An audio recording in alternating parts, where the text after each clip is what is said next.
Bueno, aquí tenemos la información que vamos a modelar en esta sección del curso utilizando las técnicas de las redes neuronales que os he enseñado.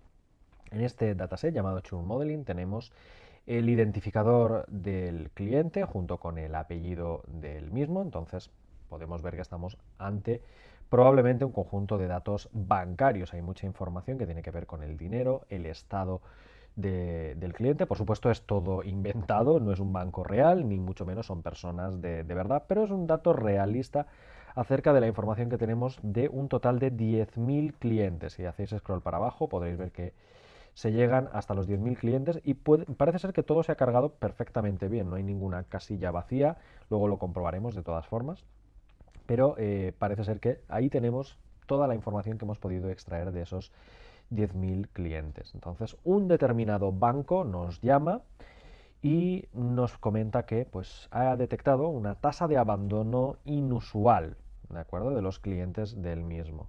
Entonces, cuando las personas abandonan una empresa, por ejemplo, suele haber el pánico, ¿no? De decir, ostras, se me están yendo los empleados, ¿qué estoy haciendo mal?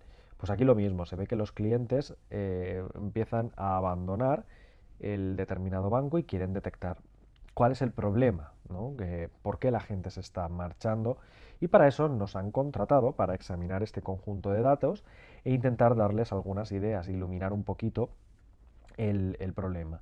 ¿Y cómo se ha llegado a este conjunto de datos? Pues bueno, hace 6 meses el banco dijo que estaba bien, que ya habían detectado que había un problema y que empezarían a seleccionar datos. De modo que se tomó una muestra de unos 10.000 clientes, una muestra pequeña de clientes del hipotético banco, con la esperanza de que, evidentemente, el banco tiene miles de millones de clientes, bueno, miles de millones serían muchos, pero millones de clientes sí, y debe operar en diferentes ciudades, incluso diferentes países.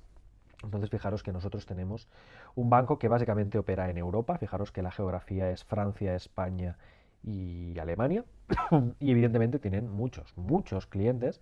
Se nos ha extraído una muestra de 10.000 clientes y han medido desde hace 6 meses toda esta información. Han estado recabando información sobre ellos: el apellido, la geografía, género hombre-mujer, la edad, el estado de los clientes, el balance de las cuentas de los mismos, cantidad de productos que tenían contratados con el banco ese momento. Los productos podrían ser carteras de inversiones o fondos de pensiones, incluso si tiene tarjeta de crédito o no tiene tarjeta de crédito.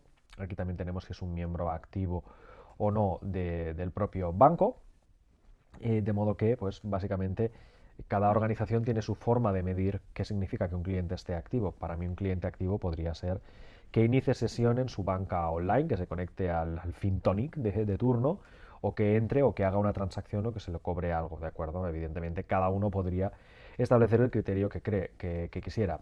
Como tenemos aquí 6 meses, pues podríamos suponer que un miembro es activo si se ha conectado al menos una vez durante esos 6 meses. Incluso, fijaros que me lo he saltado antes, el credit score es la puntuación que el banco le da al determinado cliente en base al resto de información que tenemos recabada sobre él.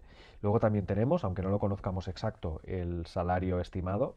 En el caso del banco, pues podría ser simplemente sumar todos los ingresos que, que el cliente ha obtenido durante un año, entonces ese sería el salario estimado. Y bueno, esa información la tenemos durante 6 meses, de modo que para cada uno de estos usuarios, 10.000 clientes en total seleccionados aleatoriamente, hemos obtenido toda esta información y en base a ello se determinó por último, a posteriori, si el cliente ha dejado o no el banco dentro de esos 6 meses. Entenderemos que dejar el banco es que, pues, por ejemplo, ha cancelado todas sus cuentas o ha quitado la nómina o yo qué sé, lo que queráis pensar que es dejar el banco, que hace mucho tiempo que no sabemos de él o lo que sea, ¿de acuerdo? Lo más sencillo es pues pensar que, pues, por ejemplo, el señor número uno, el señor Hargrave, pues sí, se fue del banco, cerró las cuentas y ya no está en este banco en cuestión. El número dos, el señor Hill, o el de apellido Hill, pues no salió del banco, sigue en el banco. El número 3, Ohio, sigue, no, este se salió del banco. El número 4 y 5, Bonnie y Mitchell, los dos siguen en el banco, no han salido del banco. El número 6, Chu, ha salido del banco y así sucesivamente con todos estos usuarios que tenemos en el dataset.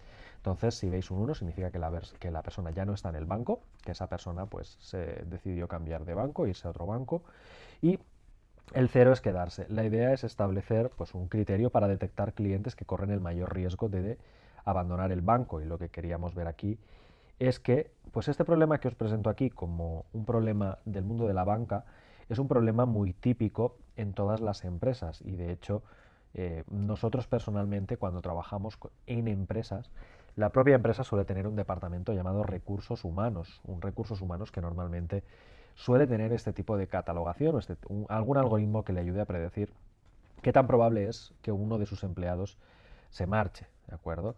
Al final, muchas veces se trata también de añadirle un poco de valor añadido, porque cada organización es totalmente diferente y la forma en la que trata a los clientes o a los empleados suele influir mucho más que una serie de cifras estáticas como las tenemos aquí.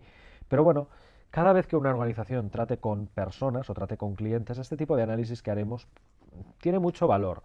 De modo que las habilidades que aprenderéis aquí para analizar con redes neuronales este tipo de problemas serán transferibles a otros muchos campos de la vida. No tiene por qué ser un banco, podría ser una empresa y tampoco tendría por qué ser tasa de deserción. Son solo unas formas de modelar la demografía o la segmentación que se puede aplicar, por supuesto, a miles de millones de escenarios. Aquí hablaremos de bancos, por supuesto que sí, pero el mismo escenario podría funcionar si la persona decide quedarse o irse, obtener un préstamo o no, ser aprobada para obtener un crédito o no, yo qué sé.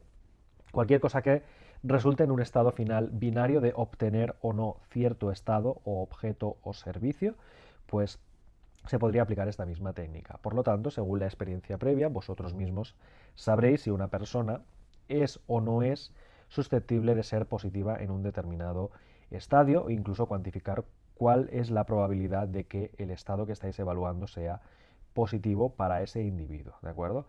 Podría tratarse de transacciones fraudulentas, que en el tema de los bancos sí que es un tema que miran bastante, qué tan probable es que una transacción sea fraudulenta, por ejemplo. Hay muchísimos escenarios donde se puede aplicar una segmentación demográfica en dos clases y en este caso pues optaremos por la técnica de las redes neuronales porque tenemos muchas variables independientes, podéis ver aquí, tenemos mucha información. Algunas son categorías, otros son números, otros son con decimales, otros son booleanos, tiene tarjeta de crédito sí o no.